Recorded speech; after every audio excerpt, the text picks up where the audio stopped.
So a little over 1 week ago, I uploaded this short right here to YouTube. Check out my YouTube shorts. 34 minutes after the Donald Trump assassination. And guess what? It got no views. Why is that? Anyway, that's not what this video is about. What this video is about is what does the world look like in the event of a Donald Trump presidency? Because let's face it, it's inevitable. So why will Trump win in 2024 and what it means for the rest of the world? Now look, this election is massively significant for a few reasons. One, Donald Trump absolutely wants back what he sees as his rightful place in the White House. As far as he's concerned, that position was stolen from him by the Democrats. And the Democrats really don't want a Republican in the seat of office again, especially as Trump has now effectively taken over Congress, leading to what will be an all-powerful Donald Trump if and when he gets into office. Now the fact is favouring a Donald Trump win. I mean, if the assassination attempt wasn't enough, he's got an incredibly strong base and their unwavering support seems to be growing. This assassination attempt has only strengthened and bolstered that, and you just see the polls now as a result of that.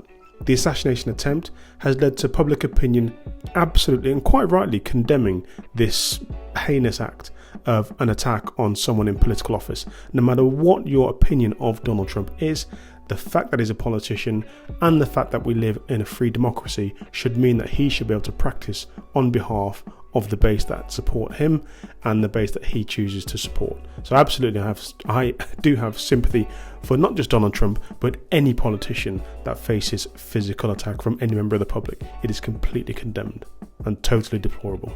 But if you look at the recent polls, it shows that Trump is leading in key battlegrounds, especially after the assassination attempt. Trump's lead over his political rivals has absolutely widened.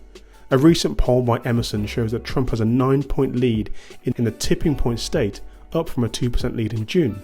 Another poll by Morning Consult conducted just after the assassination attempt showed a small shift towards Trump compared to the previous week. A post-assassination attempt poll by PollWatch 2020 also showed a Trump with a 9-point lead. And a report from the Daily Caller also indicates that Trump's lead has widened following the assassination attempt. So whatever this assassin attempted to achieve, he has absolutely unequivocally failed in that attempt. Turning our attention to Trump's policies and their appeal. So Trump has long had a promise to seal the border and deport any undocumented migrants, and he's absolutely resolute on this. We see this in his previous presidency, and he's already on the campaign trail alluded to that when he gets in office. So it's a case of when, not if, he will continue this policy. He's also pledged to end the birthright citizenship for children of undocumented migrants. What that means is children born in the United States to parents who are in the country illegally would no longer automatically be granted US citizenship. Now this would be a significant departure from the current interpretation of the 14th Amendment, which guarantees citizenship to anyone born on US soil, and actually that's pretty consistent across the world. The policy change would likely have far-reaching implications for families with undocumented members, as their children would no longer have the same rights and protections as US citizens. It would also lead, or could also lead, to increased deportations and family separations. I mean, it's going to be incredibly destabilising for a lot of people out there, because undocumented parents are no longer going to be able to rely on their US-born citizenship children to protect them from removal. It's worth noting that such a policy change would likely face significant legal challenges in court, and a lot of legal experts believe that the 14th Amendment's guarantee of birthright can't be altered without a constitutional amendment. I don't know what that means. Do leave a comment in the comments below. What is your opinion on this? Do you think it's going to happen, or do you not think it's going to happen? He also has a significant stance on abortion rights, and also the Supreme Court's decision to overturn the Roe versus Wade trial. If you don't know what that was, basically Trump has been really vocal about his opposition to the Roe versus Wade landmark Supreme Court decision that federally protected abortion access.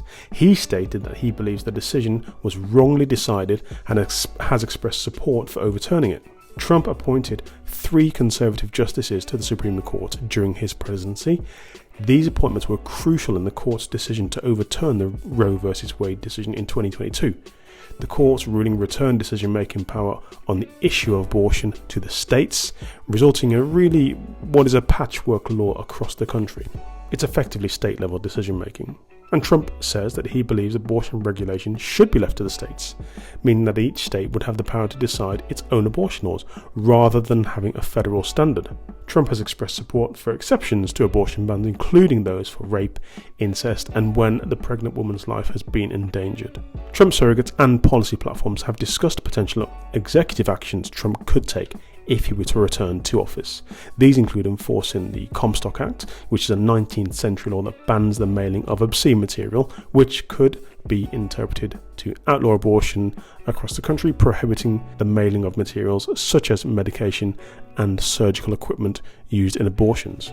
Look, in summary, Trump's stance on abortion rights is pretty conservative. He's played a significant role in the Supreme Court's decision to overturn the Roe versus Wade case, and he believes that abortion regulation should be left to the state with exception for certain circumstances. His other policies are quite well known militarily regarding NATO, Russia and Ukraine. With regard to NATO, he absolutely demands that all NATO members should be paying their fair share for the protection or membership of the NATO alliance. That did cause some concern during his first presidency, with a lot of countries not paying the agreed 2% of their GDP into NATO. That has since changed after Trump's threats to remove the US from NATO.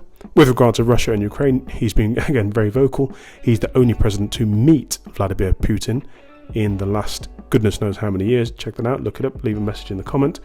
And it has to be said, has worked reasonably well with Vladimir Putin over the years. So it'd be interesting to see what he would do, or what he will do, when he becomes president on this battle conflict with Russia and Ukraine. On his wider and global impact, you can see that his international relationships with partners such as China and Russia are very commercial. He understands, being a businessman through and through, the commercial responsibility he has for the US, and he's also keen to make sure that the US always gets the best deal, unsurprising from a businessman. This means that he is going to prevent China from importing cheap goods and materials into the US by placing huge tariffs and trade agreements on their goods. And with Russia, he's likely to want to start drilling for more oil. He's made that very clear, and he will sell to the highest bidder, thus ending the reliance on Arab oil for many across the world. So let's see what that does to, for example, the US dollar going forward. Now, there have been concerns about Trump's foreign policy approaches. These include ending the Iran nuclear deal. Trump has withdrew the US from the Joint Comprehensive Plan of Action, also known as the Iran nuclear deal, which was aimed at limiting Iran's nuclear program. Trump withdrew the US from the TPP, the Trans-Pacific Partnership. This is a trade agreement involving several countries in the Asia-Pacific region. Trump's policies and actions have reportedly strained relations with allies such as those in Europe, Asia and Mexico. I think that is partially true. Yes, it's strained the relationship, but that's more because people have got to do a bit more work around the world. So, it's actually on message with his America First policy. He's well known for undermining institutions across the world. It's said that some of Trump's foreign policy decisions have been seen as driven by personal grievance rather than strategic consideration. But I would say look at the results. Even if it's true, let's look at the results. Is it better for the US or worse for the US? Do leave a comment below. Let me know what it's like as a US citizen, having lived during a Donald Trump presidency previously. Trump's administration also was criticised for its use of drone strikes in countries like Yemen, Pakistan and Somalia, which resulted in civilian casualties. Is that just Trump? I think every single Western administration in the world, including Russia, which obviously is Eastern, can fall foul to that same issue. So that's not exclusively for Donald Trump. Trump has potentially initiated a trade war with China, which may have a significant economic and geopolitical implication. We're yet to see this play out. We do know that whatever you think of President Xi Jinping, he does respect Donald Trump, and to a certain degree more than Joe Biden. So in conclusion, and this is down to you guys, what does this look like? It looks like it's good for the US. It looks like it's good for jobs, potentially stability and growth. One thing is for sure, Donald Trump has already said he intends to grow, build and drill as much as possible. Donald Trump has consistently argued that the US should prioritise its own interests above all else in its foreign policy. So for those American citizens out there, it's probably good for you.